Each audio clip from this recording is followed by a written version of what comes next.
Здравейте, приятели! Аз съм доктор Румен Стойчев от Homeohealth Holistic School. Моята страст е изучаването, практикуването и преподаването на хомеопатия. Това е втората от поредицата видеолекции Taking the Case, посветени на стратегията за снемане на случая, разработена от Уил Тейлър, един от най-обичаните съвременни учители по хомеопатия, но и един от съвременните мъдреци на хомеопатията. Ние в Homeohealth Holistic School решихме да ви представим тази поредица във вид на видеолекции и го правим безплатно, за да може мъдростта на Уил Тейлър да достигне до всеки.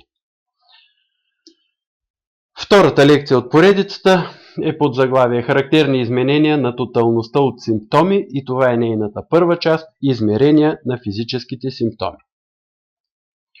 В параграф 104 на Органона четем: след като тоталността от симптомите, която определя и отличава конкретния болестен случай, с други думи, картината на болестта, каквато и да е тя, е била точно регистрирана, най-тежката част от работата е извършена. Предходната лекция от тази поредица беше посветена на хомеопатичното интервю. След като случаят бъде снет, а симптомите записани и запечатани в съзнанието ни, ние сме готови да търсим връзката между събраните симптоми и лекарството. Но всъщност, дали сме готови?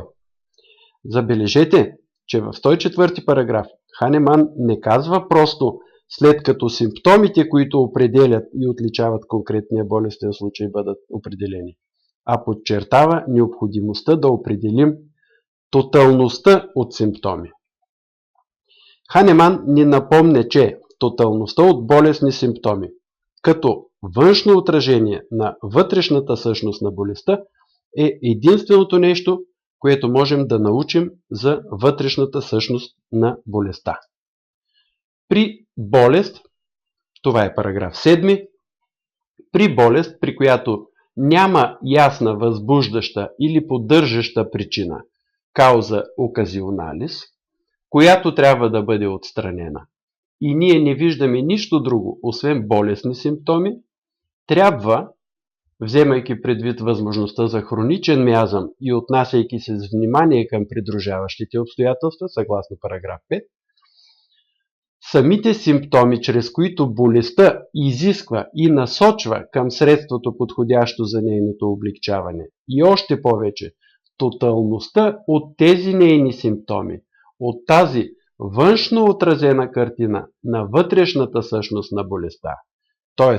на поражението на жизнената сила, да бъдат приемани като главният или единствен начин, с помощта на който болестта показва от какво лекарство има нужда, а това е единственото нещо, което може да определи избора на най-подходящото лекарство. И така, с една дума, тоталността на симптомите трябва да бъде главното и наистина единствено обстоятелство, което лекарят трябва да отчита във всеки случай на болест. По какво тази тоталност, или това е Ханемановата Gesamtheit, се различава от простия, дори когато е много богат, сбор от симптоми на случая? Стюарт Клоус в своята книга Духът на хомеопатията разглежда този въпрос.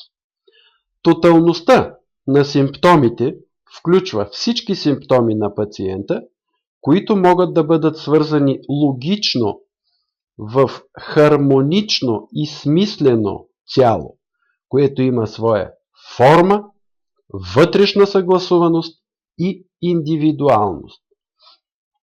Технически погледнато, тоталността е нещо по-голямо, а може да бъде и по-малко, от простия аритметичен сбор от симптоми.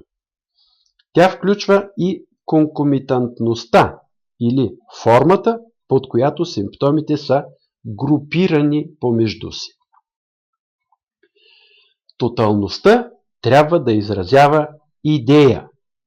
Тоталността, следователно, не е случайна, получена по пътя на налучкването смесица от симптоми, без никакво съзвучие или връзка помежду си. Материя медика включва нещо повече от случайен сбор от патогенетични симптоми, получени при доказванията. Клоус продължава по-нататък с описание на тоталността като картина на симптомите на болестта, заемайки този термин от Ханеман в оригинал Das Bild der Krankheit. Това е пак параграф 104. Което се разбира като композиция, създадена чрез хармонично съчетаване на нейните елементи в едно цяло. Тази картина на болестта, обрисувана от нейните симптоми, се нуждае, за да отговори на нашите потребности, не само от вътрешна съгласуваност на композицията, но и от своя индивидуалност. Тоталността трябва да отразява вътрешната същност на болестта на пациента и да включва детайли, които отличават този конкретен случай на болест от другите, които имат подобно естество. В Органона Ханеман прецизно описва какво се изисква от нас при индивидуализирането на детайлите. В параграф 153. При търсенето на специфичното хомеопатично лекарство, т.е. докато сравняваме сбора от симптомите на естествената болест с списъка от симптоми на познатите лекарства, за да намерим измежду тези изкуствени болестни агенти лекарство, отговарящо по подобие на подлежащата на лечение болест, трябва да бъдат взети предвид най-вече или единствено най-удивителните, необичайни и особени, характерни признаци и симптоми на болестния случай. Защото именно на тях трябва да съответстват и най-подобните симптоми в списъка от такива на подбраното лекарство, за да приемем, че именно то ще доведе до излекуване. По-общите и неопределени симптоми, загуба на апетит, главоболие, слабост, неспокоен сън, дискомфорт и прочие, поради този си неясен и неопределен характер, заслужават малко внимание, ако не могат да бъдат описани по-точно, понеже симптоми от такова естество се наблюдават при почти всички болести и при почти всички лекарства. Прилагането на този параграф към симптомите на индивида, към удивителните, странни, необичайни и особени характерни симптоми, ще бъде разгледано в следващата лекция от тази серия. А сега аз бих искал да се съсредоточа върху израза „ако не могат да бъдат описани по-точно“, който Ханеман използва в параграф 153. Какво се изисква от нас, за да получим по-точно описание на един иначе твърде общ и неопределен симптом? Отново ще се обърнем към духът на хомеопатията на Стюарт Клоус. Там той пише: доктор Херинг казва по своя очарователно старомоден начин: всеки стол трябва да има най-малко 3 крака, за да бъде стабилен.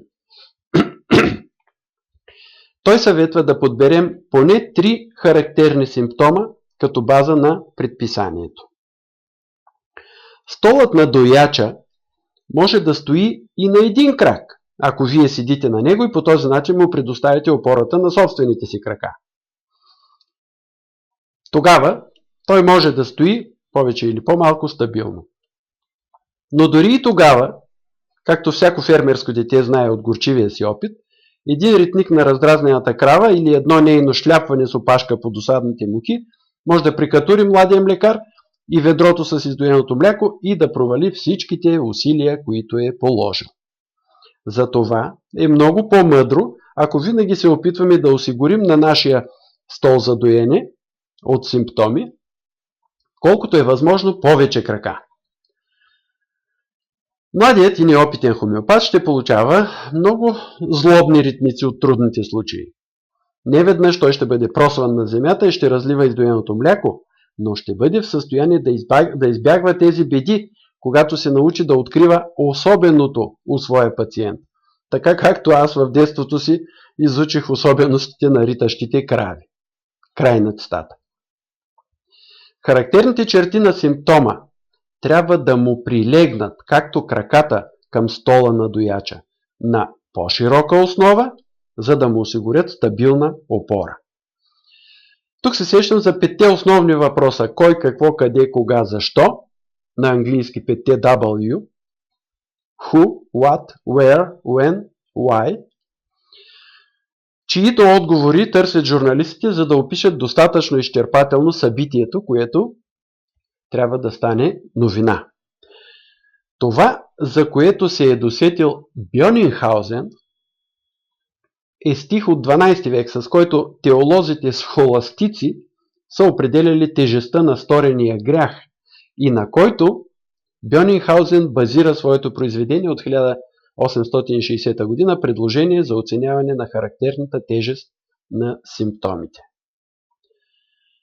В това съчинение Бьонинхаузен проучва характерните симптоми на тоталността, описани с помощта на въпросите: quis, quid, ubi, quibus auxilis, cur, quomodo, quando. Кой, какво, къде, съпроводено от какво, защо, по какъв начин, кога. Така, един иначе твърде общ симптом, например главоболие, добива стойността на характерен, когато бъдат подробно описани няколко негови измерения, като кой? Кой боледува? Кой има този симптом? Следващите данни са примерни, разбира се.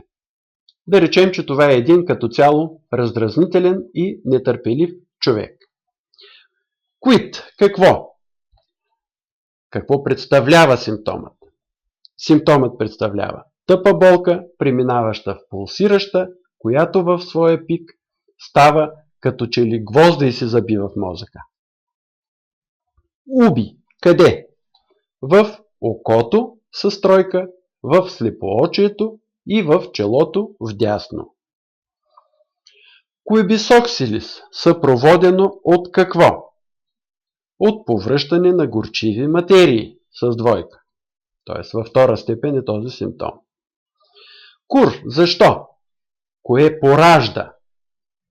Поражда го пътуване с влак. Quomodo. По какъв начин се проявява симптома? Т.е. какви са неговите модалности? Главоболието се влошава от раздрусване и от движение във втора степен, от светлина във втора степен и се подобрява след повръщане в трета степен. Quando или кога? Влошава се вечер с двойка. Херинг използва една проста диаграма, за да илюстрира графично измеренията на тоталността от симптоми. Тези 4 измерения на цялостно описаната тоталност, локализация, усещане, модалности и съпътстващи или конкомитантни симптоми, изпълняват ролята на 4 крака, които придават стабилност на метафоричния ни стол за доене, за който говори Стюарт Клоус. Отбележете, че тези характерни измерения не са приложими по същия начин към симптомите от ментално и емоционално естество. Точно това е бил препъникамъкът в схемата на Бьонинхаузен. Аз ще разгледам подробно този въпрос в следващата лекция. Не всеки симптом на пациента би могъл да бъде характеризиран по всичките 4 критерия. Би било твърде идеално. Поради недостатъчната наблюдателност на част от пациентите или на част от интервюиращите, или поради действителната едностранност на болестта, на някои от снетите симптоми Може и да липсва някоя от характерните измерения. Но ако през цялото време на интервюто ние продължаваме да вярваме, че всички измерения на тоталността са откриваеми, спомнете си за ръката от предната лекция, не отлепяй очи от наградата, това би ни помогнало поне частично да компенсираме този дефицит. Все пак, много важно е да осъзнаем, че от нас не се изисква да опишем абсолютно всеки симптом с всичките му 4 измерения. Тоталността от симптоми е това, което трябва да бъде пълноценно характеризирано, според колкото е възможно повече критерии. Бьонинхаузен прозрял, че нашите случаи, както и нашите доказвания, са естествено и по неизбежност непълни. Понякога и в случаите, и в доказванията липсват иначе съвсем логични и очаквани модалности. Понякога усещанията не получават адекватни описания. Докато умува как да се адаптира към тези несъвършенства, на него му хрумва, че модалностите и усещанията често пъти принадлежат повече на случая като цяло, т.е. на тоталността от симптоми, отколкото на локалния симптом. Бихме могли, между другото, да поразсъждаваме върху това, че Барнет, подобно на Бьонинхаузен, казва почти същото относно локализацията в своята концепция за специфичността на локализацията. Бьонинхаузен съветва модалностите и усещанията да се използват при анализирането на случая като атрибути на цялото, а не само на отделните части, и ги издига от позицията им на локални описания до ранга на общи симптоми. Стратегията, която аз често използвам при анализа на случаите си, е да организирам симптомите за репертуаризация съобразно критериите на Бьонинхаузен.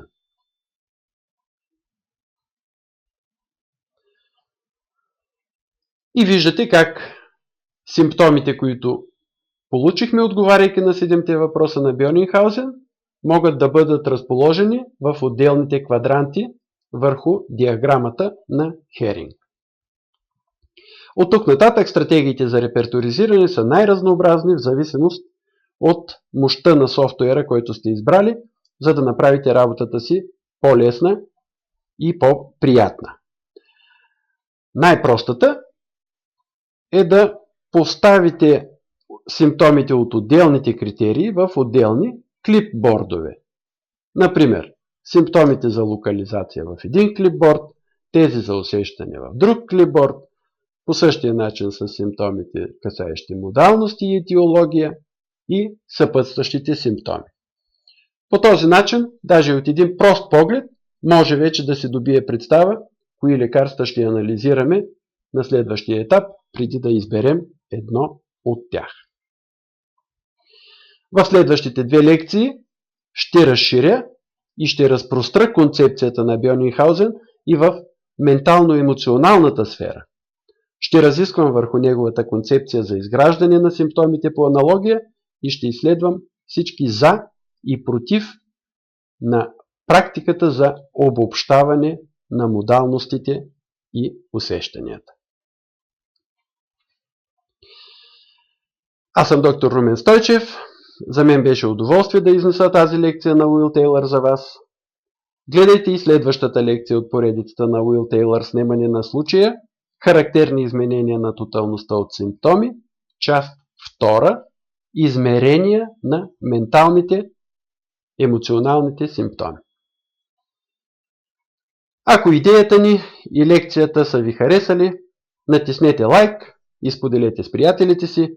Ако нещо не ви е харесало, натиснете дислайк. Но най-важното, ако имате коментари, мнения, въпроси, нека ги обсъдим на страницата на Home Health Holistic School в Facebook. Защото споделяйки растем. Заповядайте и на веб страницата на Home Health Holistic School за да се запознаете с обученията, които предлагаме в нашето училище, чрез които то може да стане и ваше. Довиждане!